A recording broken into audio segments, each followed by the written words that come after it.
여러분들은 정말 네트워크 마케팅의 새로운 역사를 써나가는 애터미라는 회사를 만나셨고, 그 애터미의 지금 진면목을 하나씩 소개받고 계십니다. 저희 애터미가 역사를 새로 쓰겠다고 하는 것은 지금까지 50년, 더 길게는 약 70년의 네트워크 마케팅 역사가 뭔가 잘못된 부분들이 있다 하는 겁니다. 그 역사가 잘못됐기 때문에 지금 사회적인 인식이 좋지 않다 하는 거예요. 그래서 이 네트워크 업계를 욕하고 다단계 업계를 욕하고 있는 그 사람들을 원망할 것이 아니고 정말 우리가 새롭게 해나가야 된다 하는 겁니다. 그래서 애터미라는 회사는 기존의 네트워크 마케팅 회사들, 그것이 합법적이든 불법적이든 그런 회사들하고 경쟁하지 않겠다. 그런 회사들하고 경쟁하는 것만 가지고는 의미가 없다. 그래서 저희는 정말 일반 사람들이 수당 안 받아도 그냥 필요한 물건 사러 가는 할인 매장이나 TV 홈쇼핑이나 인터넷 쇼핑몰하고 정말 품질과 가격 면에서 당당하게 경쟁을 해서 정말 우리가 더 싸게 파는 그런 업종이 되겠다. 그러면서도 우리가 수당을 덤으로 줘야 그것이 진정으로 덤으로 주는 수당이지, 가격 올려가지고 그걸 가지고 다시 수당이라고 풀어주고 있으면은 그게 무슨 의미가 있겠느냐 하는 거예요. 그래서 누군가를 희생시켜 가면서 이렇게 하고 있는 그런 돈을 버는 것, 그런 것은 의미가 없다 하는 거예요. 그렇기 때문에 아직 사회적 인식이 썩 좋아지지 않고 있는데, 애터미가 처음으로 이제 정말 일반 유통보다도 더 싸게 파는 회사로 자리매김을 하고 있고, 그리고 정말 기업 전반적인 면에서 합법적이면서도 도덕적인 그런 경영. 그래서 정말 우리 납품업체에 대금 지불하는 것도 정말 단 하루도 미루지 않고 즉각적으로 현금 지불을 하는, 그래서 일반 업체들보다도 훨씬 더 도덕적인 그런 경영을 하고, 그리고 세금을 내는 데 있어서도 저희 직원들한테 제가 부탁하는 게 있어요. 털어도 먼지 안 나는 회사가 되어야 된다. 털어서 먼지 안 나는 놈 없다고 그러는데, 세상에 다 먼지가 나도 애터미만은 털어도 먼지가 안 나는 그런 회사를 반드시 만들어야 된다고 제가 주문을 하고 있습니다. 그래서 이제는 정말 존경받는 그런 업종으로 자리매김을 해야 되겠고, 그 선봉에 애터미가 앞장을 서겠다는 거예요. 그러면은 정말 그렇게 해서 잘 되는 모습을 반드시 보여준다고 하면은 다른 업체들도 저희의 뒤를 따르리라고 생각을 하고, 그리고 이 네트워크 마케팅의 역사는 새롭게 쓰여지리라고 생각을 합니다. 앞으로도 우리의 자세를 흐트리지 않고 더욱 정진을 해야 되겠다고 생각을 하고 있고, 여러분들은 이제 그런 회사를 만나셨습니다. 그리고 앞으로 이제 이 네트워크 마케팅 업종은 정말 진정으로 존경받는 업종으로, 그것이 5년이 걸릴지 10년이 걸릴지 20년이 걸릴지는 모르지만은 반드시 우리 살아있는 동안에 정말 존경받는 업종으로 만들어 놔야 되겠다는 다짐을 여러분과 함께 하고 싶습니다. 여러분 다 같이 다짐하십니까? 네. 감사합니다.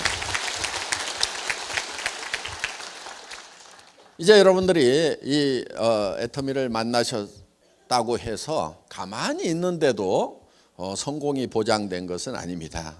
저희 애터미가 정말 이 서민의 삶에서 상류층으로 올라갈 수 있는 신분의 수직 상승이 가능한, 어떻게 보면 이 시대의 유일한 사다리라고 얘기들을 합니다. 실제로 우리 앞에는 그거를 증명할 만한 일들이 지금 여기 벌어지고 있고, 이 우리 성공하신 리더분들이 거기에 대한 확실한 답입니다. 그래서 앞으로 더 많은 성공자들, 정말 서민에서 가난한 뱅이에서 정말 가장 역할도 제대로 못해서 가정이 뿌리채 흔들렸던 그런 상태에서 이제는 사회적으로 봤을 때 상류층으로 올라가고, 또 이제 주변으로부터 존경받는 그런 이제 사회적 지도자로서의 역할을 할 수 있는, 정말 신분이 수직 상승하는 그런 이제 유일한 사다리를 애터미가 제공을 하는 겁니다. 그러면은 애터미가 그 사다리를 제공을 하지만은 결국 그 사다리를 올라가야 되는 것은 여러분 개인, 여러분 각자가 올라가셔야 된다 하는 거예요. 세상에는 누구도 저 위에까지 그냥 올려주는 경우는 없습니다. 그래서 여러분들이 어떤 마음가짐으로 이 사다리를 올라갈 것인가 하는 거예요. 이 사다리는 매우 쉽게 되어 있습니다. 정말 누구나 다 올라갈 수 있도록 이렇게 만들어 놨어요. 그 사다리라는 것은 한 계단만 올라가면은 그 다음 계단도 올라갈 수 있고 그 다음 계단도 올라갈 수 있고 그 다음 계단도 올라갈 수가 있어요. 한 번에 로얄 마스터까지 올라갈 수 있는 사람은 아무도 없습니다. 또 자기 힘으로만 로얄 마스터까지 올라갈 수 있는 사람도 아무도 없어요. 그렇지만은 여러분들이 판매사까지만 간다고 하면은 여러분 밑에 있는 사람 중에서도 나도 판매사를 할 수 있겠다 하는 사람은 나오게 되어 있다 하는 거예요. 그렇기 때문에 다른 사람과 힘을 합해서 그걸 만들어 나가는 거다 하는 겁니다. 그리고 그것이 만들어지는 성장의 원동력은 뭐냐면은 바로 우리 제품입니다. 우리 제품은 생필품이에요. 생필품이라는 것은 싸고 좋으면 반드시 팔리게 되어 있어요. 단 하루만 없어도 삶의 질이 뚝 떨어집니다. 돈이 없어도 써야 되는 것이고 경기가 나빠도 써야 되는 거고 심지어는 빚쟁이에게 쫓겨 도망 다닐 때도 써야 되는 거예요. 빚쟁이에게 쫓겨 도망 다니더라도 이는 닦고 다닐 거 아니에요.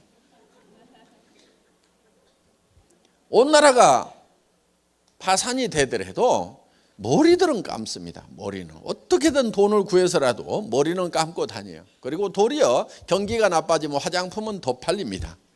왜 그러겠어요? 남편들이 실업률이 높아지면 여성분들이 버려야 되기 때문에 맨낫으로 못 나가니까 한 세트씩 구비해서 찍어 바르고 나가느라고 경기가 나빠지면 화장품 매출은 뜨게 돼 있어요. 그래서 생필품이라는 것은 경기를 타지 않아요. 그리고 이것은 우리가 팔아내서 푸시아웃을 하는 것이 아니고 소비자가 풀이하는 거예요. 땡겨서 사는 거예요. 떨어지면은 그 다음날 까지는 무조건 사야 되는 거란 말이에요. 그렇기 때문에 가격이 싸고 품질만 좋다고 하면은 그 경쟁력만 확보를 하면은 이거는 무조건 팔려나가게 돼 있는 거예요. 그렇기 때문에 우리가 그거를 성장 동력으로 하는 거예요. 그거는 마치 생명력만큼이나 끈질기고 강렬한 그런 성장력을 가지고 있는 것 하는 거예요. 단 그것이 값싸고 좋기만 하면은 게임은 끝나버리는 거예요. 그래서 여러분들이 이 회사가 정말 세계적인 회사가 될 거다, 잘 될 거다, 안 될 거다 하는 것을 뭘 가지고 판단하냐면은 정말 세계적인 상품하고 비교했을 때 정말 싸고 좋기만 하냐, 그것만 딱 비교해 보면은 거기서 답 다 얻을 수 있어요. 세계 최대 회사가 될 수가 있어요. 왜 제가 세계적인 회사가 된다고 확신을 했냐면은 그 중에 상당 부분이 전달에 사갔던 사람들이 자발적인 재구매를 하더라 이거예요. 네트워크 마케팅 회사에서 유지 조건이 없는데 자발적인 재구매가 일어난다고 그러면요, 이거는 핵폭탄과 같은 거예요. 핵폭탄. 엄청난 폭발력을 가지고 있는 거예요. 그래서 저는 그때 게임 끝났다. 6,200만 원 파는 회사가 세계 최대의 이 유통회사가 될 거라는 확신을 저는 딱 갖는 거예요. 3개월은 초조했어요. 3개월은 정말 이 자발적인 리피트 오다가 나올 것이냐 안 나올 것이냐, 몇 프로가 나올 것이냐 봤는데 거의 100% 게임 끝났다. 이렇게 생각을 한 거예요. 지금 커져나가고 있는 겁니다. 그 연장선상에서 커져나가고 있는 거예요. 자, 여러분들이 이제 이 애텀이라는 사다리를 만났고 그 사다리에 한 단계만 올라가면은 틀림없이 그 밑에서도 또 밀고 올라오는 사람이 있어요. 그러면 양쪽에 두 명의 판매사가 생기면은 나는 밀려서 다이아몬드가 되고, 그리고 그 판매사가 되면은 그분들도 다이아몬드가 되려고 할 거 아니에요. 그러면은 또 나는 밀려서 샤론 노즈가 되고, 그럼 이제 1,000만 원대 올라가는 거예요. 쉬워요. 너무 어렵게 생각하니까 못하는 거예요. 고민하지 마세요. 고민할 만큼 그런 어려운 일들이 아니에요. 고민해가지고 고민할 만큼 어려운 일이라고 하면은 이 중에서 3분의 1은 못 올라올 분들이에요. 그러니까 고민 하나도 안 하는 푼수들이 여기 이제 자, 그러면은 우리가 이제 이 애텀이라는 도구를 만났으면은 우리가 이제 어떻게 성공할 것인가? 그럼 많은 사람들이 성공을 못 하는데 왜 성공을 못 하는가 하는 거예요. 카네기라는 사람이 보니까 자기는 가난한 집의 아이로 태어나서 부자가 됐죠. 그리고 카네기 재단도 만들고 늙어서 이제 생각을 해보는 거예요. 내가 가난한 집의 아이로 태어났는데 다시 가난한 집의 아이로 태어난다고 하면 다시 성공을 할 수가 있을까? 생각해 보니까 자기는 100% 성공할 수가 있겠더라 이게. 10번을 가난한 집의 아이로 태어나더라도 10번 다 100% 자기는 성공할 수가 있겠더라 이게. 그런데 많은 사람들은 성공을 못하고 있다. 왜 성공을 못할까? 그 이유는 성공의 법칙을 몰라서 그런다. 그래서 이 성공의 법칙이라는 걸 이제 알려줘야 되겠다고 생각을 합니다. 자, 많은 사람들이 0세에서부터 시작을 해서 30세까지 공부를 합니다. 준비를 하죠. 30세에서 60세까지는 대개 일을 합니다. 일을 건성건성합니까? 열심히들 합니까? 다들 잘 살아보겠다고 열심히들 해요. 그리고 이제 한 90세까지 삽니다. 이게 노후예요. 그런데 30년이나 준비를 하고 30년이나 일을 했는데 결과를 보니까 1%만 성공자가 됐더라. 즉 부자가 됐더라 하는 거예요. 4%의 사람은 겨우 경제 문제를 해결을 했더라. 그러니까 다른 사람한테 손 벌리고 살지는 않을 정도는 됐다. 부자는 아니지만은. 그리고 15%의 사람은 타계를 했더라. 세상을 떠났어요. 잘못 살았죠. 10%의 사람은 일도 없고 일은 있는데 돈이 없어가지고 하루벌이 일을 하고 있더라. 나머지 70%의 사람은 일도 없고 돈도 없는 상태에서 노후를 맞이하게 되더라 하는 거예요. 자, 이게 다른 나라의 통계, 오래전 통계이다 보니까 정확성에 대해서는 좀 견해 차이가 있을 수 있지만은 어떻든 이 99%나 되는 사람들이 실질적으로는 성공자가 되지 못하고 1%만이 성공자가 된다 하는 거예요. 우리가 주변에서 봐도 그런 느낌은 대략적으로 드실 겁니다. 그러면은 이 1%의 사람들은 어떻게 해서 성공을 했고 왜 이렇게 많은 사람들이 실패자가 되는가 하는 거예요. 그래서 카네기라는 사람이 보니까 이거는 성공의 법칙을 몰라서 그렇다. 성공의 법칙만 안다고 하면은 100명이면 100명이 다 성공자가 될 수가 있는데 정말 이 성공의 법칙이라는 걸 몰라서 그렇다. 이 성공의 법칙이라는 걸 알려줘야 되겠다. 그래서 이 성공의 법칙이라는 것을 정리를 하게 되는데 그런데 이 성공의 법칙이라는 것은 누가 아무렇게나 만든다고 해서 법칙이 되는 것이 아니다 하는 거예요. 그래서 이거를 스티븐 코비는 정북향의 원리다 이렇게 표현을 했습니다. 그러니까 북쪽이라는 것은 정해져 있다. 그러니까 성공의 법칙이라는 것도 정해져 있다 이거예요. 자, 손가락 한번 들어보세요. 손가락. 여기 속리산 들어오느라고 지금 동서남북이 헷갈리실 거예요. 북쪽이 어딘지 한번 가르쳐 보세요. 북쪽이 어디예요? 북쪽이. 예, 중구난방입니다. 자, 이쪽이 북쪽이라고 하는 사람이 제일 많은 것 같아요. 그럼 지금부터 여기를 다수결의 원칙에 의해서 북쪽이라고 정하겠습니다. 그럼 여기가 북쪽이 됩니까? 확신할 수가 없어요. 뭘 갖다 대봐야 되죠? 나침판을 갖다 대봐야 되는 거예요. 그런데 나침판을 대보기 전에도 북쪽은 이미 정해져 있는 거예요. 우리가 나침판을 대보면 북쪽이 어디라는 걸 확인한다 이거예요. 그러니까 성공의 법칙이라는 것도 정해져 있어요. 그대로 따라서 하면은 성공하는 거고 그대로 따라서 하지 않으면 실패자가 된다 하는 겁니다. 이거는 누가 아무렇게나 만드는 것이 아니고 마치 자연 법칙과 같이 이미 정해져 있는 거다. 자연 법칙도 정해져 있죠. 해는 동쪽에서 떠서 서쪽으로 지고 물은 높은 곳에서 낮은 곳으로 흐르고 한반도에는 사시사철 봄, 여름, 가을, 겨울이라는 사계절이 있다 이거예요. 그래서 봄이 지나면 여름이 반드시 오게 되어 있다 하는 겁니다. 이게 자연 법칙이에요. 그래서 이 법칙을 어겨가면서 예를 들면 농사를 짓는다든가 이렇게 해가지고는 절대로 성공할 수가 없다. 그래서 이런 것을 농장의 법칙이라고도 얘기를 합니다. 농장의 법칙. 자, 농장의 법칙이라고 하는 것은 반드시 자연 법칙에 맞춰가지고 농사를 지어야만 되는 거다 하는 거예요. 자, 우리는 이 농장의 법칙이라는 거, 농사 짓는 거는 우리가 다 잘 알기 때문에 농부가 어떻게 해서 농사를 짓는지를 가지고 이 성공의 법칙이라는 걸 한번 정리를 해보자 하는 겁니다. 농부가 맨 먼저 하는 것이 무엇이죠? 밭 갈아요? 밭을 사야 갈죠. 그럼 또 돈이 있어야 밭을 사죠. 그렇죠? 예. 그러니까 사실은 이것저것 얘기를 하지만은 실질적으로 농부가 맨 먼저 하는 것은 무엇을 얼마만큼 거둘 것인가를 맨 먼저 결정을 해요. 고구마를 거두려면 밭을 사야 되지만은 쌀을 거두려면 논을 사야 되는 거예요. 그렇기 때문에 무엇을 거둘 것인가가 먼저 머릿속에 들어온 다음에 그 다음에 밭이든 논이든 땅콩을 거두려면은 모래밭을 사야 되는 거예요. 그러니까 무엇을 거둘 건지에 따라 가지고 그 다음 모든 것들이 결정이 되게 돼 있다는 거예요. 그래서 농부의 머릿속에 맨 먼저 들어오는 것이 무엇을, 첫 번째, 두 번째, 얼마만큼 거둘 것인가.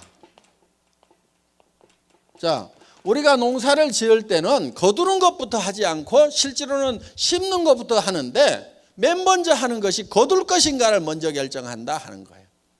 자, 그러면은 우리가 인생 농사를 지을 때 결국은 어떤 모습으로 거둘 것인가 하는 것이, 내 인생의 마지막 모습이 어떤 것이 될 것인가 하는 것이 내 머릿속에 먼저 들어와야 된다 하는 거예요. 자, 그러면은 이 농부의 머릿속에 무엇을 얼마만큼 거둘 것인가 하는 것이 들어와야만이 거기에 따라 가지고 어떤 의사결정을 하는 거예요. 이런 것을 보통 MBO 뭐 이렇게 부릅니다. Management by Objectives. 그래서 Objectives, 목표라는 것을 가지고 매니징을 한다, 의사결정을 한다, 이런 뜻이에요. 그러니까 최종적으로 거둘 것을 가지고 의사결정을 해요. 자, 쌀 10가마를 거둬야 되겠다고 쌀 10가마, 쌀 10가마. 그러니까 무엇을 얼마만큼이 먼저 머릿속에 들어왔어. 그러면 그 쌀 10가마에 의해 가지고 논이 몇 평, 모짜리는 몇 평, 벽시는 몇 말, 농기구는 뭐, 인부는 얼마, 농자금은 얼마, 이런 것들이 전부 쌀 10가마라는 것이 먼저 결정되고 나서 나머지가 쪼록 결정이 돼요. 만약에 땅콩 2가마가 머릿속에 들어왔다고 하면은 논을 사면 안 되는 거예요. 뭘 사야 돼요? 모래밭을 사야 되는 거고, 거기에 심는 농기구도 다 달라져야 되는 거고, 벽시를 준비하는 것이 아니고 땅콩을 갖다 심어야 땅콩이 나오게 돼 있다는 거예요. 그러니까 무엇을 거둘 것인가가 먼저 들어오게 되어 있다. 오브젝티브스가 먼저 들어오고 나서 이 오브젝티브스를 가지고 목표에 의한 매니징을 하고 있다 하는 거예요. 이것이 인생에는 잘 적용이 안 되고 있는데 기업이나 국가에는 아주 주도 면밀하게 이게 적용이 되고 있어요. 현재 잘 활용이 되고 있어요. 그런데 인생 살아가는데 개인 인생에는 이게 이 법칙이 지금 들어와 있지 않는 거예요. 그래서 우리가 무엇을 얼마만큼 거둘 것인가를, 예를 들면 쌀 10가마를 내가 농부가 봄에 머릿속에 집어넣으면은 그 쌀 10가마를 가지고 논 사이즈라든가 농기구라든가 언제 심을 건지, 그 다음에 어떻게 가꿀 것인지가 다 결정이 된 다음에 가을이 되면은 농부의 머릿속에 있던 쌀 10가마가 어디로 들어와요? 창고로, 곡간으로 들어오는 거예요. 그러니까 모든 농부의 곡간에 들어가는 곡식은 반드시 먼저 농부의 머릿속에 있던 것이 들어가게 돼 있다 이거예요. 그러니까 농사를 지으면은 물론 뭐 천재지변에 의해서 1%, 2% 뭐 농사 망치는 경우도 있지만은 95%, 97% 다 농사 목표한 거 거두잖아요. 그런데 인생 농사는 왜 못 거두느냐? 자연 법칙대로, 농장의 법칙대로, 성공의 법칙대로 인생 농사를 안 짓기 때문에 그렇다는 거예요. 이 법칙대로만 하게 되면은 거의 다 성공을 하게 돼 있다는 거예요. 거의 다. 그래서 여러분들이 내가 어떤 모습으로 성공할 것인가 하는 것이 먼저 머릿속에 먼저 들어와야 돼요. 그래야 3년 후든 5년 후든 내 머릿속에 들어와 있던 내가 밖으로 튀어나와 가지고 성공자로 되는 거예요. 자, 농부의 머릿속에 쌀 10가마가 없었다면은 곡간에 쌀 10가마가 들어오지가 않죠. 그러니까 이 쌀은 어디서 튀어나온 거냐면 농부의 머릿속에서 튀어나와 가지고 곡간에 들어간 거예요. 나의 성공한 모습도 어디에 만들어져야 되냐면 내 머릿속에 만들어져야만이 이 성공자의 모습이 3년 후든 5년 후에 튀어나와가지고 다른 사람들이 보게 된다 하는 거예요. 여러분 한 사람 한 사람의 삶이 성공을 해야 된다 하는 거예요. 그런데 이제 성공을 여러분들이 해야 되는데 어떤 모습으로 성공을 할 거냐 하는 거예요. 어떤 모습으로. 어떻게 하면 성공하는 거예요? 여러분들 성공해야 될 거잖아요. 그렇죠? 예, 뭐 아무 생각 없는 것 같아요, 제가. 무슨. 자, 성공을 해야 돼. 어떤 모습으로 성공을 할 거냐? 어떻게 성공할 것인가 생각을 했더니 상당히 복잡해. 그 복잡한 이유가 있어요. 사람이 좀 복잡하게 만들어졌어. 사람은요, 뭐가 있냐면은 6이라는 게 있어요. 6. 요 6 있죠, 6. 예. 그 다음에 영이라는 게 있어요. 영, 스피릿. 그 다음에 혼이라는 게 있어요. 소울. 그 다음에 주변 환경. 이렇게 둘러싸여 있어요. 그런데 이 각각이 요구하는 바가 달라요. 그래서 복잡한 거예요. 그런데 이 복잡하지만 이거를 다 만족을 시켜야 돼. 자, 이렇게 6이 있어요. 6. 그런데 이 6이 요구하는 바가 있고 우리가 0이 있는데 0이 영에게 필요한 게 있고 혼이 있는데 혼에게 필요한 게 있어요. 자, 6이라는 것은 건강해야 되겠죠? 오래 살아야 돼. 장수를 해야 돼. 그리고 풍요롭게 살아야 돼요. 의식주를 해결함으로 말미암아서 안전하게 살고 싶은 욕구를 가지고 있다 하는 거예요. 자, 그래서 한마디로 얘기하면 잘 살아야 돼요. 우리의 영은 혼하고는 달라요. 그리고 이 영이라는 것은 짐승하고 사람이 구별이 되는 거예요. 무슨 원숭이가 변해갖고 사람이 됐다고 하는 말도 안 되는 소리를 하고 있는데 원숭이가 변해갖고 사람이 되지 않습니다. 그러면 원숭이를 개처럼 끌고 다니면 안 되죠. 그렇죠? 조상님인데 잘 모셔야지. 그런 싸가지 없는 그 후손들이 어디가 있어요? 조상이라고 그러면서 개처럼 끌고 다녀.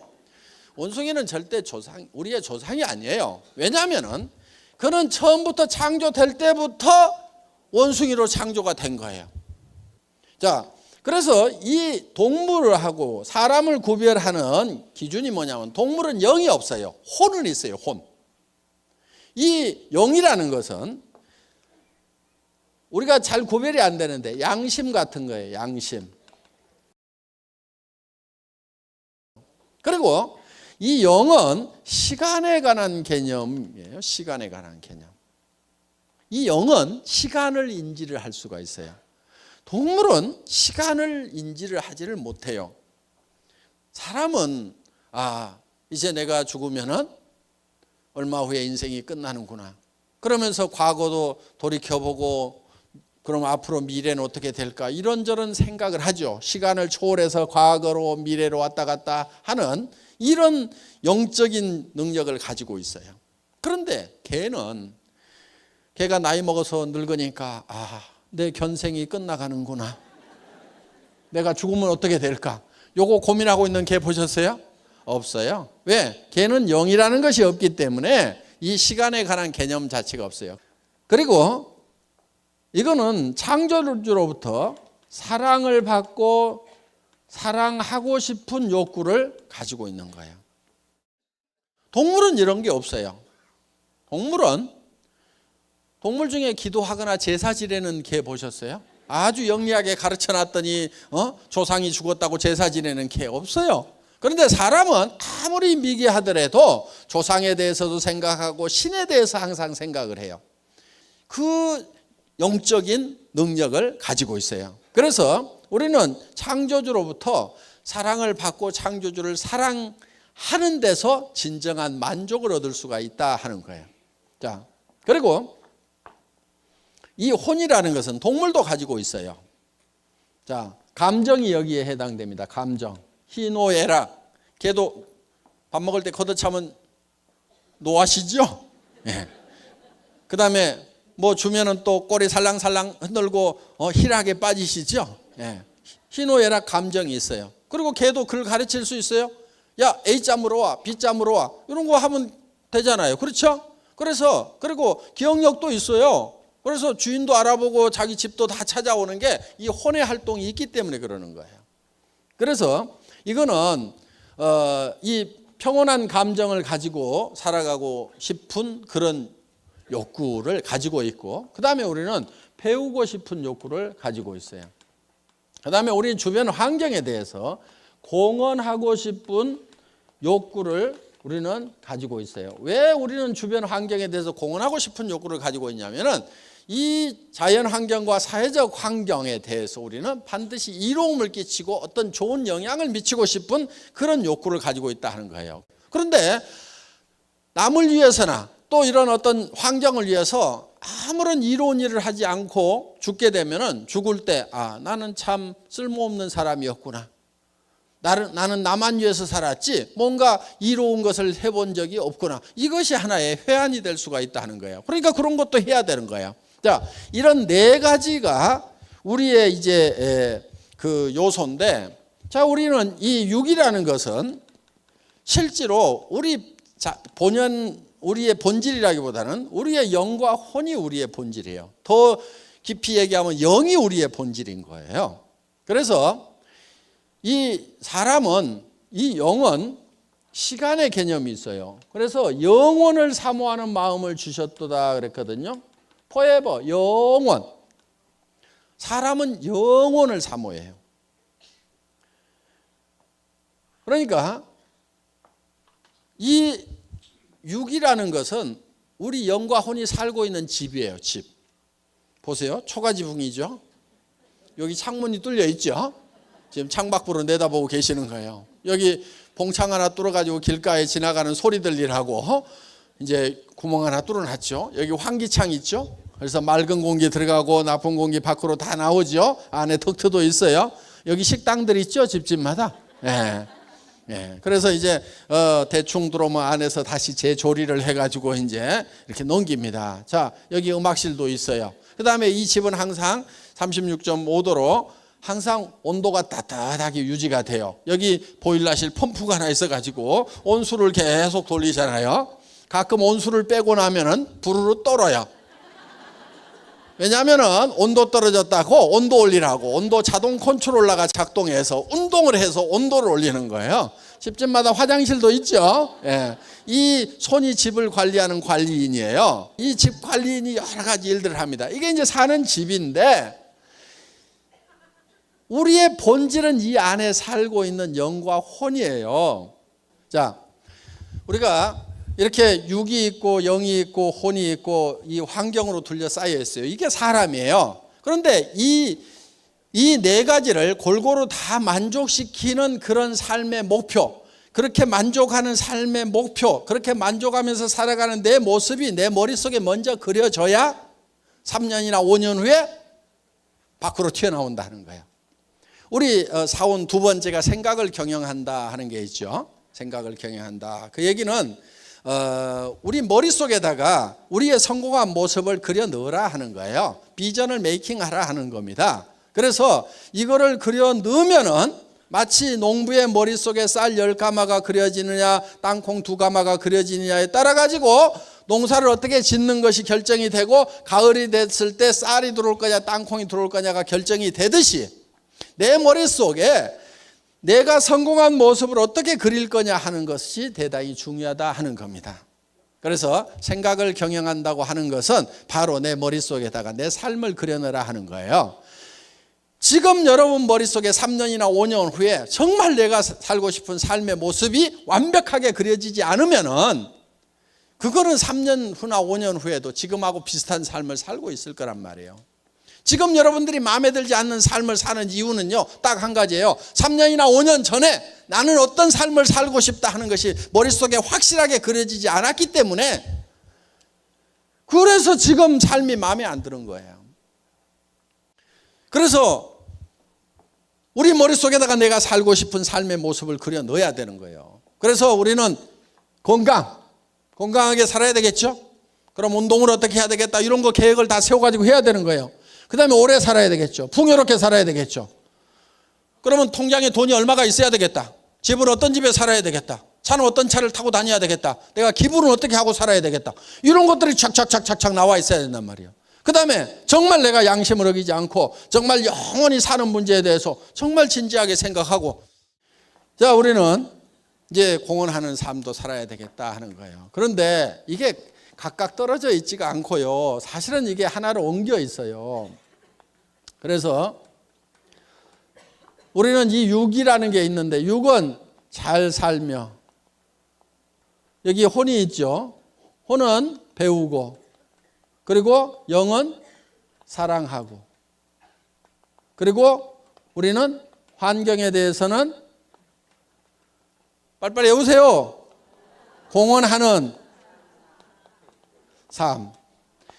이 네 가지가 골고루 균형 잡힌 삶이 돼야 돼요. 균형 잡힌 삶.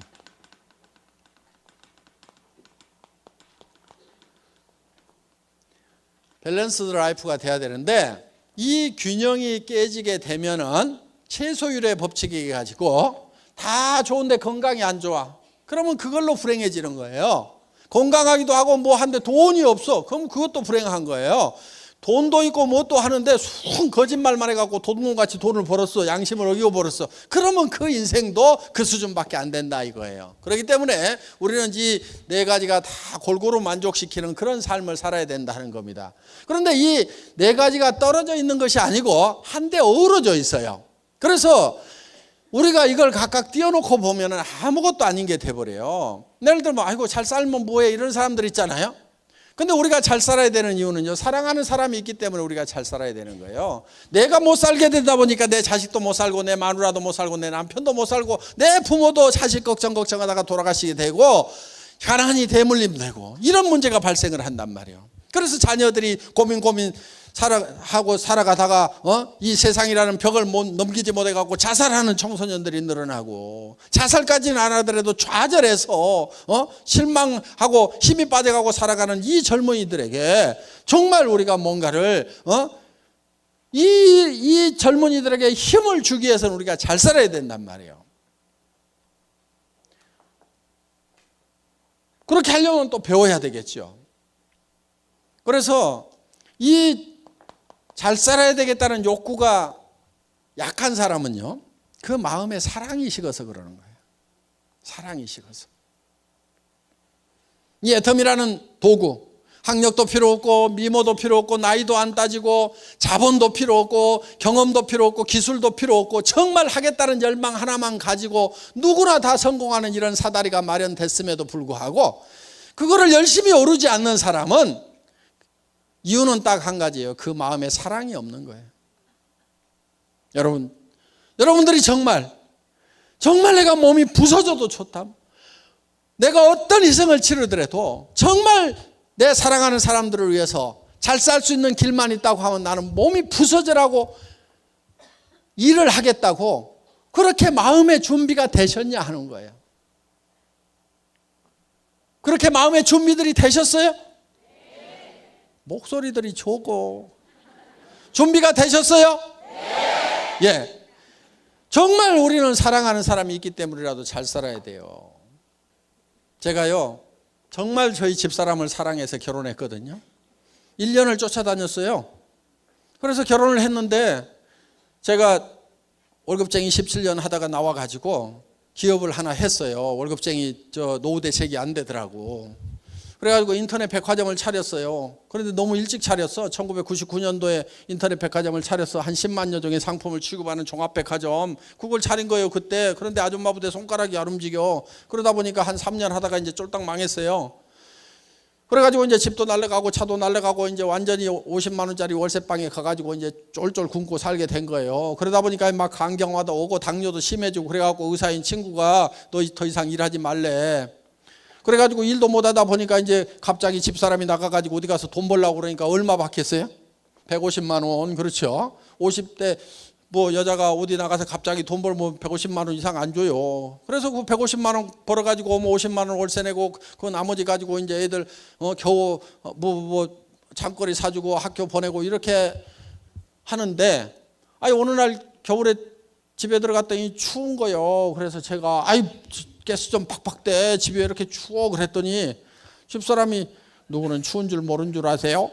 이렇게 얘기를 하는 거예요. 자기도 춥지만은 자기도 떨고 있다 이거야. 당신이 돈 많이 벌어오면 나도 팍팍 뗄 줄 안다 이거요. 그래서 내가 돈 없을 때는 돈 아끼는 거 아니오. 팡팡 쏘. 그랬더니 얼마나 억장이 무너지겠어요. 그러니까 이제 전에 같으면 아무 말도 안 하고 그 말 참 재밌네 그러던 사람이 50만 원짜리 월세방 살면서 팍팍 쏘 돈도 안 벌어다 주고 그러니까 당신이 그렇게 사고를 하니까 우리가 이 모양 요꼴이 됐다고 그러면서 그래가지고 이제 찌그덕 어느 날 우리 집사람이 그러더라고. 여보, 애들 졸업하면 헤어집시다. 근데 우리 집사람은요 한다면 하는 사람이에요. 빈말하는 사람이 아니거든요. 그 얘기를 듣는데 진짜 억장이 무너진다는 거 있죠. 다리에 힘이 쪽 빠져가지고요 털썩 주저앉아가지고 우리 집사람 다리를 잡고 엉엉 울었어요. 제가 여보 가지마. 내가 지금 당신을 보낼 수가 없다. 지금 당신 가면은 살 집도 없지, 노후대책 자금도 없지, 가가지고 어떡하려고 그러냐고. 여보 가더라도 내가 집도 사주고 노후대책 자금도 다 마련해가지고 줄 때 가더라도 그때가 지금은 내가 절대 보낼 수가 없어. 그랬더니 아이고 어느 천년에요. 지금은요 집도 사줬고요 노후대책 자금도 다 마련해가고 통장에 자기가 따로 관리하고 있는데 요즘에는 간다는 말을 안 해요.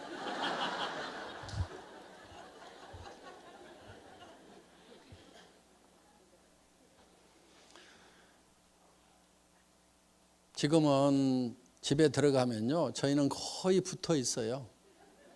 다리 주물러주고 발 주물러주고 어깨 주물러주고 여보 내가 주물러줄게. 아니야 내가 주물러줄게.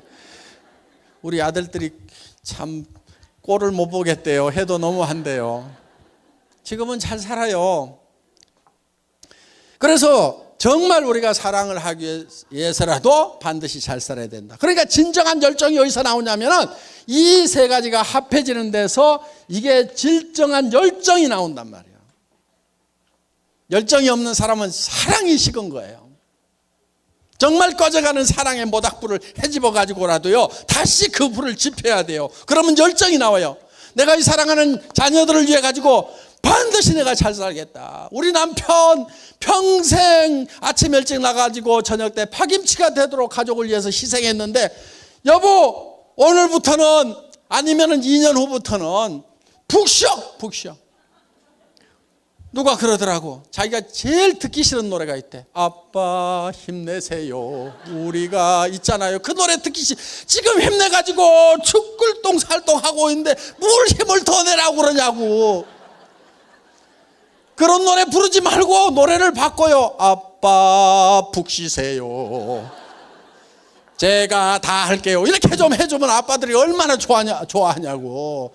그 대신에 3년만 기다려요. 이렇게 오늘부터 빨래하고 청소하고 난 밖으로 나가서 뛰어야 되니까 여보 알았지? 이렇게 해가지고 와이사스 당신이 데려야 돼요 하면서 다 맡기는 거야. 또 와이사스 안 데려 입으면은 그 에쿠스 안 사줄 건데 와이사스만 다려도 에쿠스 나올 건데 어떡할까요? 내가 저 와이사스 다릴까요? 아니면 에쿠스 볼로 갈까요? 이렇게 하면 와이사스 금방 다려요. 자, 그래서 우리 머릿속에 정말 나의 삶이라는 한 편의 영화가 만들어져야 돼요. 그 영화가 만들어져서 정말 내가 어떤 삶을 살고 있는지. 그래서 건강하고 활기차고 이것이 머릿속에 그려져야 되는 거예요. 내가 어떤 차를 타는지, 친구들을 만나면 내가 어떤 도움을 주고 베풀고 있는지, 친척들은 다 내가 어떻게 챙기는지, 이런 것이 머릿속에 쫙 그려져 있어야 된단 말이에요. 정말 여러분들이 어떤 집에 사느냐, 어떤 차를 타고 다느냐, 해외여행은 어떻게 할 건지, 부모님은 어떻게 모실 건지, 이런 것이 머릿속에 쫙 들어와 있으면 이거를 정리를 쭉쭉쭉 해가지고 한 편의 영화를 만드는 거예요. 영화를. 이 영화만 잘 만들면요 그건 이루어져요. 어떤 사람은 그래요. 그걸 진짜 그리기만 하면 이루어지냐고. 예, 진짜 확실하게 그리기만 하면요 반드시 이루어지게 돼 있어요. 그게 과학적으로도 다 증명이 돼 있어요. 왜냐하면 우리 몸은요 내가 상상하는 거하고 실제로 일어나는 일하고를 구별 못하는 특징이 있어요. 무슨 얘기냐면은 보세요. 여러분 집에다가 제가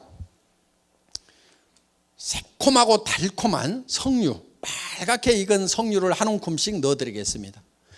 여러분들이 어금니로 아자자작 씹으니까 새콤하고 달콤한 향기로운 석류 과즙이 입안 가득 퍼집니다. 자, 입안에서 무슨 일이 일어났어요? 침이 고이죠? 침 안 고이시는 분은요, 빨리 병원 가세요. 사람은 자기가 생각만 해도 실제로 석류를 먹는 거하고 우리 신체는 똑같이 반응을 해요. 그건 여러 가지로 과학적으로 다 증명이 되어 있어요. 그래서 그거를 자기 충족적 예언이라고 하는데, 자기가 충족할 만큼, 풀필이 될 만큼, 자기가 만족할 만큼 어떤 생각을 하게 되면은 몸이 거기에 맞도록 바뀌어버린다 하는 거예요. 또 쉬운 예를 하나 들어볼게요. 여러분 아침에 피곤하시죠? 일어날 때 몸이 천근만근 피곤하시다 하시는 분들, 제가 한 방에 싹 고치는 방법 가르쳐 줄게요. 물론 우리 해모임 드셔도 돼요. 그런데 해모임보다도 더 특효가 있어요. 여러분 주머니 속에 한 달에 3천만 원씩만 꼬박꼬박 들어오면은 어때요? 아침에 젖은 솜처럼 몸이 무거울까요? 아니면 깃털처럼 가벼울까요? 웬만한 잔병은요 다 낫고요, 면역력 기똥차게 올라가게 돼 있어요. 면역력 쫙 올라가. 웬만한 잔병은 다 없어져요. 한 달에 3천만 원씩만 들어오면은 다 없어지게 돼 있어. 그런데 실제로 통장에 들어오는 거나 들어온다고 내가 계획을 세워서 확신하고 믿는 거나 내 몸의 반응은 똑같이 나타난단 말이에요. 그러니까 다른 사람한테 이 사업을 하자고 권유를 할 때도, 우리 로얄 마스터들 보니까 막 3천만 원 들어온다지 5천만 원 들어온다지, 아이고 나도 그렇게 돈 들어오면 가가지고 막 엄청 힘있게 얘기를 해가지고 이것들 막 싹 끌어와 버릴 것 같은데, 그게 안 된단 말이에요. 그게 되는 방법이 하나 있어요. 미리 내가 3천만 원 5천만 원 버는 사람이 될 거라는 그거를 머릿속에 생생하게 그리고 그거를 확실하게 믿으면 되는 거예요. 믿음에 굳게 선다 하는 거죠. 믿음이라는 것은 보이지 않는 것을 믿는 거예요.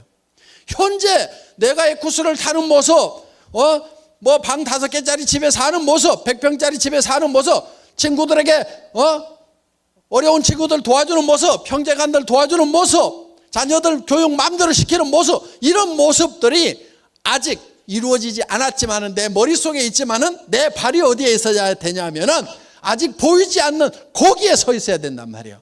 우리 사운 세 번째가 믿음에 굳게 선다잖아요. 거기에 서 있어야 되는 거예요. 그러면은 이 현실이 점점 끌어올려지게 돼 있어요. 그래서 꿈이 일을 하는 거예요. 꿈이 일을 하는 거예요. 꿈으로 하여금 일을 하도록 시킨다 이거예요. 근데 꿈이 없으니까 일이 안 되는 일이 없는 거예요.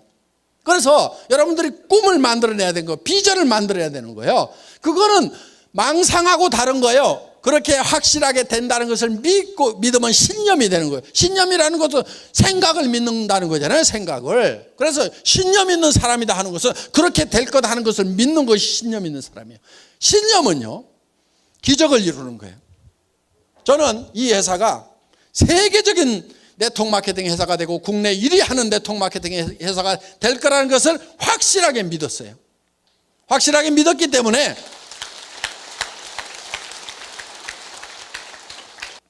박정수 크라운 마스터가 처음에 만났을 때 어디서 만났냐면 오리탕집 하다가 망한 아줌마예요. 그래서 그 오리탕집에 17명이 모여 있는데 거기에서 애터미라는 회사에 첫 세미나가 있었어요. 그 17명을 모아놓고 제가 여기에서 익산에서 제일 큰 아파트에 들어가는 사람이 나올 거다. 익산에서 세금을 제일 많이 내는 사람이 여기서 나올 거다. 이 애터미라는 회사는 세계적인 회사가 될 거다. 글로벌 회사가 될 거다. 그렇게 얘기를 했어요. 그리고 크라운 마스터가 되면은 에쿠스를 주겠다고 얘기를 했어요. 3억 원을 주겠다고 얘기를 했어요. 그런데 그때 제가 타고 간 자동차는 얼마짜리였냐면 280만 원짜리 중고 카니발이었어요. 그 중고 카니발을 돌돌돌돌 타고 가가지고 에쿠스를 주겠다고 얘기를 한 거예요. 그런데 제 머릿속에는 에쿠스가 확실하게 그려져 있었어요. 제 머릿속에 있던 그 에쿠스가 지금 튀어나와가지고 지금 박정수 크라운 마스터가 타고 다닌단 말이에요. 저 에쿠스가 어디서 나왔어요? 제 머릿속에서 나왔고 저는 이 생각을, 이 에쿠스라는 생각을 믿었던 거예요. 반드시 저렇게 된다는 신념을 가지고 있었던 거예요. 그러니까 저 에쿠스가 어디서 튀어나왔냐면 안 보이는 데서 튀어나왔단 말이에요. 빨간 그림 머릿속에서 튀어나왔고 제 머릿속에 그리는 것을 박정수 로얄 크라운 마스터의 머릿속에다 집어넣으니까 그 에쿠스가 지금 에쿠스 속으로 들어가기 전에 그 에쿠스가 몇 년 전에 박정수 크라운 마스터 머릿속에도 들어온 거예요. 그러니까 이제 에쿠스 타고 다니잖아요. 에쿠스역 끌고 왔죠? 네, 저기 세워져 있더라고.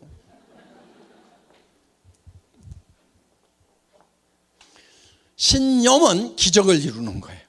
여러분 여기 오신 분들 어떻게 보면 되게 가난한 분들이 많으리라고 생각을 합니다.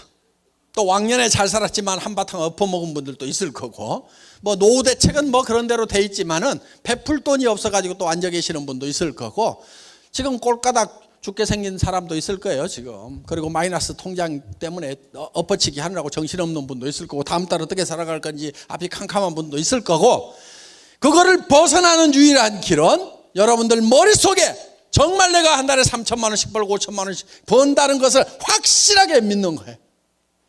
그러면 여러분들의 표정이 바뀌고 말투가 바뀌고 눈빛이 바뀌고 행동이 바뀌게 돼 있어요. 그래서 머릿속에다가 생생하게 그리라 이거예요. 생생하게. 그리고 그걸 믿고 굳게 거기에 서 있으라 이거예요. 자, 그렇게 하려고 그러면 한 편의 영화를 만들어야 됩니다. 내 머릿속에 한 편의 영화가 돌아가야 돼요. 그렇게 하려고 그러면 이제 여러분들이 시나리오를 만들어야 되는데 영화를 만들기 위해서 자, 그런데 이 인생 누구누구의 인생 시나리오 이렇게 돼 있는데 여기에 보면은 이렇게 이제 동그라미가 있고 여기가 이런 항목들이 쭉 있어요. 요 양식을 나눠 드릴 거예요. 그럼 여러분들은 이걸 가지고 이제 칸을 메꿔 가지고 내일 제출하시고 발표하시면 됩니다. 전원 다 쓰셔야 돼요. 자, 그러면은 여기 네 가지가 여기 다 들어가야 된단 말이에요. 그러면은 6 건강, 그럼 건강 집어넣자 이거예요. 그 다음에 우리가 잘 풍요롭게 살려고 그러면 주택 문제가 있죠. 그 다음에 또 뭐가 있어요? 자동차. 예, 자동차. 또 여행도 다녀야 되겠죠. 그 다음에 뭐 건강 썼고요. 또 사랑하는 자녀들 교육도 있겠죠. 효도도 있겠죠. 또 뭐 있어요? 뭐 봉사도 있겠죠. 뭐 헌금. 현금도 좀 있으면 좋겠죠. 그래서 여기 있는 내용이 한 번은 반드시 여기 들어가야 돼요. 한 번은 공헌하는 것은 요 봉사, 헌금 이런 거에 들어갔죠. 그래서 이거를 자기가 점수를 매겨봐요. 10점 만점 해가지고 건강, 아이고 타고나서 그런 대로 좀 된다. 주택, 아이고 내가 살고 싶은 집에 비하면 2점밖에 안 된다. 자동차, 아이고 면허증도 없어. 빵.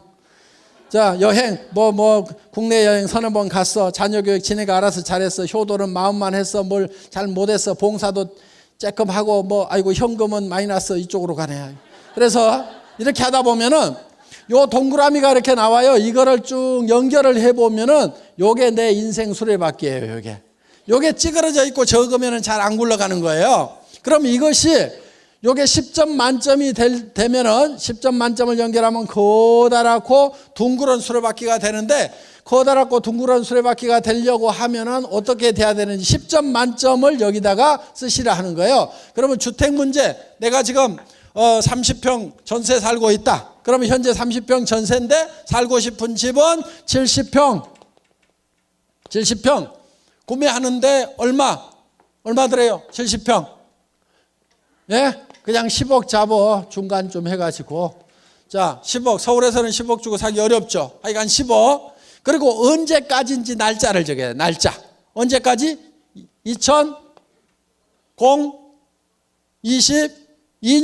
이렇게 딱 적으란 말이에요. 날짜를 5년 후 10년 후 이렇게 적지 말아요. 내년에도 5년 후 내년에도 5년 후 내년에도 평생 5년 후. 그러니까 못을 딱 박으란 말이에요. 여기다가. 그리고 중간 단계를 하나 더 적을 수도 있어요. 예를 들면 2022년까지는 내가 70평 10억짜리를 사는데 예를 들면 40평으로 가는 것은 내가 예를 들어서 5억만 있으면 된다. 그러면 2018년까지는 내가 5억짜리를 사겠다. 이런 식으로 계획을 딱 정확하게 세우란 말이에요. 자동차 무슨 차 타고 싶으세요? 아무 생각 없어요. 벤츠. 모르면은 가가지고 견적 딱 받아보세요. 그리고 사진 갖다가 집에다 붙여놓으세요. 자, 여행. 뭐 누구하고 함께 하겠다. 그래서 이거를 적을 때 세 가지 요령이 있어요. 첫째, 명료하게 적어라. 명료하게, 구체적으로. 명료하게 적으라는 건 구체적으로 적으라 이거예요. 차는 색깔까지도 다 적고 집은 방이 몇 개인지 무슨 동 주소까지도 다 쓰면 더 좋아요. 두 번째, 기한을 적으라 이거예요. 기한. 세 번째, 금액을 적으라 이거예요. 돈이 얼마가 들어가야 되는지를 알아야 사든지 말든지 할 거 아니에요. 자, 자녀 교육에 대해서는 어떻게 하겠다. 효도는 어떻게 하겠다. 효도하면서요 20만 원 30만 원 용돈 들면서 효도 다 했다고 생각하시는 분들, 그렇게 하지 말고 생활비를 들이세요. 200만 원에서 300만 원은 들여야 노인네들도 품위도 하고 치료비도 쓰고 친구들하고 좀 가시고 할 거 아니에요. 그래서 이 정도는 좀 드려야 되겠다는 생각을 하시란 말이에요. 헌금, 내가 기부 어떻게 하겠다. 여러분, 현금도 좀 있으면 좋아요. 그렇죠? 남편 모르는 현금, 내 마음대로 쓸 수 있는 이런 게 좋잖아요. 그런데 이런 것도 한 5억 정도 딱 가지고 있으면 얼마나 좋냐고요. 그렇죠?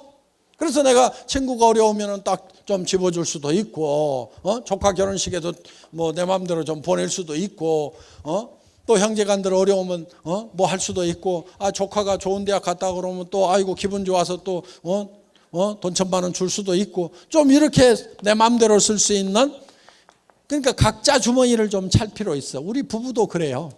우리 부부도 각자 주머니를 차. 그래가지고 공동으로 쓰는 돈도 있지만은 서로 간섭 안 하기. 알았지? 그래가지고 뭐 얼마 썼다며 간섭 안 하기로 해놓고 알았어 그러면서 이렇게 해가지고 좀 쓰는 돈이 좀 이게 몇 천이든 몇 억이든 좀 있으면은 얼마나 신간이 편하냐 이거예요. 그렇죠? 아등바등 안 하고. 자, 그래서 현금. 그러면은 이게 머릿속에 확실하게 있어야 된다 하는 거예요. 그래서 정말 이렇게 견적을 내보면은요, 최소한 3천만 원에서 5천만 원 정도가 매월 있어야만 이게 이루어져요. 그런데 사람들은 뭐를 지금 바라고 있냐면은 300에서 700만 벌었으면 소원이 없겠다고 이러고들 있어요. 300에서 700 벌어서 부자 돼요? 그게 성공한 인생이에요? 성공을 못해요. 저도 월급쟁이 해봤지만 답 없어요. 300에서 700 버는 사람들이요, 사실은 제일 힘들게 돈 벌어요. 그리고 돈은요, 많이 벌수록 힘들다고 생각을 하는 바보들이 세상에 많아요. 아니요, 거의 모든 사람들이 다 그렇게 생각을 해요. 그런데 돈이라는 것은 많이 번다고 더 힘든 게 아니에요. 도리어 반대일 수도 있어요. 돈은요, 적게 버는 사람들이 훨씬 더 힘들게 벌어요. 100만 원, 200만 원 버는 사람하고 1000만 원, 2000만 원 버는 사람하고 한 달에 1억, 2억 버는 사람하고 누가 제일 힘들게 일하고 있을 것 같아요? 100만 원, 200만 원 버는 사람이 제일 힘들게 일해요. 300에서 700 버는 사람들이요, 박 터지게 일하고 있어요. 지금 보면. 그것도 머리 좋은 놈들이 모이는 자리가 300에서 700짜리거든요. 여러분, 그런 돈 벌려고 하지 마세요. 무지무지하게 힘들어요. 그 돈은 3천에서 7천 벌겠다고 생각하는 놈은 별로 없으니까요. 그런 일들이 별로 경쟁이 없어요. 그리고 수입에 맞춰 가지고 지출을 하라고 그러죠. 그래서 수입이 지출보다는 크거나 같아야 된다. 그래야 파산이 안 한다고 그러잖아요. 수입에 맞춰 갖고 지출하는 사람은 다 가난뱅이에요. 보면 저축해 가지고 부자 된다는 사람 그렇지 않아요. 그 거꾸로예요. 수입에 맞춰 갖고 지출을 하지 말고요, 지출을 먼저 정하세요. 이렇게. 그래서 이렇게 견적을 내보니까 나는 3천이 필요하다, 5천이 필요하다. 그러면은 거기에 맞는 일거리를 찾으면 되는 거예요. 여기서는 찾을 필요가 없어요. 애터미가 그런 일거리니까 바로 나오는 거예요. 다른 성공 그 학을 강의하는 데 가면은 먼저 이 지출을 정해놓고 그 다음에 일거리를 찾으라고 얘기를 해요. 여기는 그런 일거리 애터미 자체가 제공을 하기 때문에 여러분들 고생 안 하셔도 되는 겁니다. 그래서 지출에 맞춰가지고 수입을 결정하면 되는 거예요. 그래서 정말 내가 한 달에 3천만 원 버는 사람, 5천만 원을 버는 사람이 되겠다는 거에 대해서, 또 그렇게 살아가는 삶에 대해서 확실하게 믿으면은 내 삶의 자세가 변하는 거예요. 그러면서 그것이 이루어지는 거예요. 이것이 성공의 법칙이에요. 그래서 내가 최종적으로 어떤 사람이 되겠다는 목표를 먼저 정해놓고 그거를 향해서 가는 거예요. 성공한 모든 사람들, 최소한 카네기가 시켜서 나폴레옹 힐이 조사했던 500명의 성공자들은 똑같은 방법이었어요. 그래서 그 사람들은 먼저 머릿속에 성공한 모습이 먼저 그려졌어요. 에디슨이라는 사람이 전구를 발명을 했죠. 그 전구가 세상에 보이기 전에 먼저 에디슨의 머릿속에 전구불이 켜졌어요. 그래서 수천 번인지 수만 번인지 모르지만은 계속 그 실험을 해서 결국은 에디슨의 머릿속에 켜졌던 전구가 지금 밖으로 나와 있는 거예요. 성공의 원리는 다 그래요. 포드라는 사람이 자동차를 만들 때도 자동차에 물결이 넘치는 도로를 생각을 했어요. 그래서 어떻게든 자동차를 싸게 만들려고 하면 대량 생산을 해야 된다. 대량 생산하는 방법은 컨베이어 시스템이다. 그렇게 해서 오늘날 마이카 시대를 열어놓은 거예요. 성공한 사람들은 다 성공한 그 모습이 먼저 머릿속에 그려져 있었던 거예요. 여러분들도 머릿속에다가 뭘 그려야 되냐면 내가 성공적인 삶을 살아가는 나의 삶이라는 한 편의 멋있는 영화, 그 영화는 내가 홀라당 반할 만큼의 영화가 돼야 돼요. 그렇게만 될 수 있다고 하면 나는 어떤 희생이라도 감수하겠다고 생각할 만큼 그런 멋있는 영화, 정말 풀필이 되는, 내가 충만할 수 있는 그런, 만족할 수 있는 그런 영화를 만들어내야 되는 거예요. 애누리 하지 마세요. 그러면 여러분들의 몸은 정말 슈퍼맨처럼 힘이 나게 돼 있는 거예요. 5천만 원이 들어오는 그 신나는 삶이 머릿속에 들어있다고 하면은 발걸음부터가 달라지는 거예요. 맨날 그냥 어슬렁 힘 빠져갖고 그렇게 다니겠어요? 그렇지 않아요. 5천만 원이 들어온다고 그러면 보무도 당당하게 그냥 두 번씩 굴러가지고 그냥 얼마나 멋있게 다니겠어요. 그냥 세상 사람들은 나를 따르라 하는 당당한 그런 걸음걸이로 가가지고 친구들도 박수를 내고 니네 그렇게 살지 말아라 이것들아. 니네 노후가 나는 너무 뻔히 보여가지고 너네 불쌍해갖고 내가 구제해 주러 왔다고 할 만큼 큰 소리 칠 만큼 그렇게 여러분들 자신을, 여러분의 비전을 가지고 변화를 시켜야 된다는 겁니다. 그리고 그것이 이루어질 때까지 반드시 그 비전 위에 서 있어야 돼요. 믿음은 보이는 것을 믿는 게 아닌 거예요. 그러면 그것이 이루어지는 거예요. 그래서 절대 그 비전에서, 꿈에서 깨면 안 돼요. 여기서는 그 꿈 속에 있다가, 비전 속에 있다가 문제는 나가면은 제정신이 돌아와. 이게 문제야. 절대로 제정신이 돌아오면 안 돼요. 그래서 내가 먼저 미치고 비전 덩어리가 되고 주변 사람을 미치도록 만들어야 돼. 이 미치광이들을 전념을 시켜갖고 내 주변 사람들을 다 미치광이로 만들면은 여러분들도 정말 꿈을 이루게 됩니다. 자, 선배들이 어떻게 썼는지 그 양식을 잠깐 보기로 하겠습니다. 자, 이렇게들 썼어요. 예, 이렇게 다들 잘 썼습니다. 그래서 상세하게 이렇게 다 썼으니까 이런 모델을 보시고 여러분들도 방에 가면 다 양식이 있을 거예요. 그 작성들을 하시고, 그리고 한 가지 양식 더 작성을 하세요. 요거는 내가 언제까지 무슨 직업에 가겠다, 그때 돈이 얼마 들어올 거다 하는 이렇게 계획을 쭉 세우세요. 그래서 3년 5년 계획을 쭉 세우세요. 수고 많으셨습니다. 강의 여기서 마치겠습니다.